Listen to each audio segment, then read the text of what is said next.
Hey everybody, Eric here from the Mature Minded Gamers Group. We're going to take a look at Outriders. There is a free demo that just released yesterday on Steam. You can play this up until the release on April the 1st. It offers 4 different classes, progression up to level 7, a bunch of different world tiers, and yeah, your progress actually carries over to the main game, which is really cool. I'm glad they've done this. It gives you a chance to test all 4 of the classes and pick out which one your favorite is. This does offer 1 to 3 player game sessions right now. I do not know if that's going to be permanent after the demo is over. The crafting is not in the game yet. That's going to actually happen after the demo, they've said.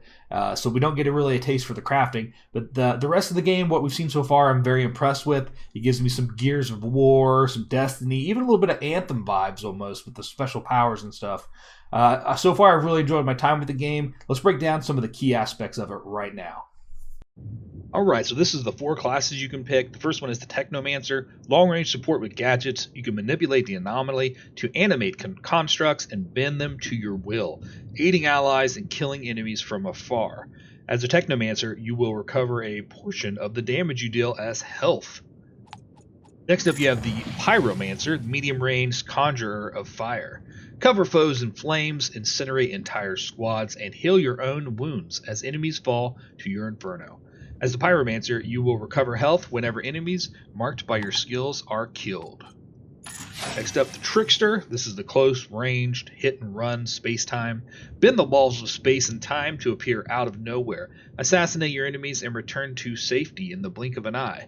As a Trickster, each enemy killed in close-ranged heals you and grants a portion of shield. And lastly, we have the Devastator. Close-range tank, stand your ground. Take point and defend your allies. Ground and foes alike will tremble as you pass. As the Devastator, you will recover health from slain enemies that stood too close.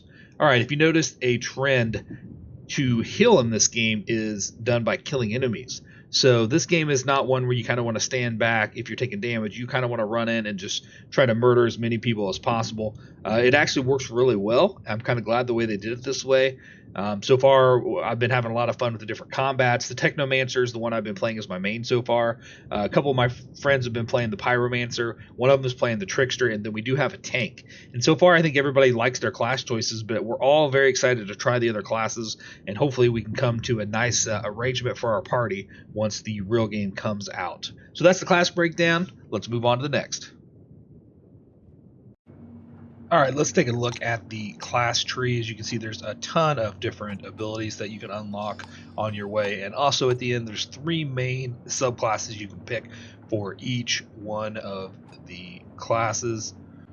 So there's lots of variation. So being the 4 main classes that you can split up into 3 each, that means there's going to technically be 12 different in-game builds that you can make in this game. And there may be a combination too, depending on how they handle adding more class points to the game, stuff like that. And on top of all that, you're going to have a bunch of skills. As you can see, you can have 3 active at a time, and it looks like unless more is unlocked later, you unlock your last one at level 22. But who knows, maybe this will progress and you'll get more as you advance farther on. I find it really cool. It means there's going to be a bunch of class variation in this game, and I'm pretty excited for that. Alright, next we're going to take a look at the journal. This is where it catalogs everything that you've learned about the game. I normally am not a person who's huge into story, but this game is very intriguing. It has a very unique storyline, and I wanted to know more because the little intro, while it tells you quite a bit as you progress further on, if you wanted to learn more, if you collect the little history and lore books that are spread out through the world, you're going to get a lot of detailed information about what happened, how you guys got there, anything that happened in between. They've really filled in all the gaps with information, and like I said, I normally don't care about this stuff very much, but I was intrigued about this, and so I've clicked and read every one of them I can find, and now I found myself actually hunting for more throughout the world because I want more backstory, which is really unique. Alright, let's take a look at the items in this game. This one's very much a looter shooter in the aspects of enemies, and there's chests spread out through the world that are going to drop you loot. Any class can use any weapon and any gun. Of course, you know, your class may be geared more towards using a short-range weapon than a long-range weapon, but that's different. But I really like the way the sniper rifles feel in this game. I like all the combat so far, to be honest. The abilities are fun to use. The hotkeys are a little bit, it takes a little bit to get used to, but that's just a game thing. And then you can see here's your equipment, and you can also break all these items straight down and get the money in the game, which is kind of nice. And you can see there's different levels of gear. So there's common, uncommon, and you can also click V to look at details of the guns and the equipment and rotate around. I don't know if you'll eventually be able to modify these. I know crafting and stuff is coming later on after you get past the demo, so I'm thinking you probably will be able to modify these equipments and add special abilities and things like that. This is the main hub in the game. It reminded me a lot of these shooter looter games, Destiny and Anthem, all having a main hub where you can kind of go around and pick up lore items, pick up other quests, do things like that. The thing I really liked about this is, like, we ran into a side quest here that actually unlocked a new vendor for us. So hopefully they keep doing that, allowing you to progress and upgrade your hub, making it bigger and better.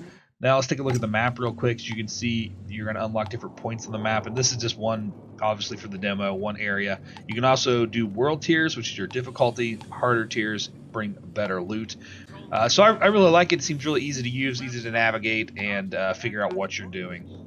All right, everybody, that concludes our overview of Outriders demo, currently available on Steam from now until full release on April the 1st.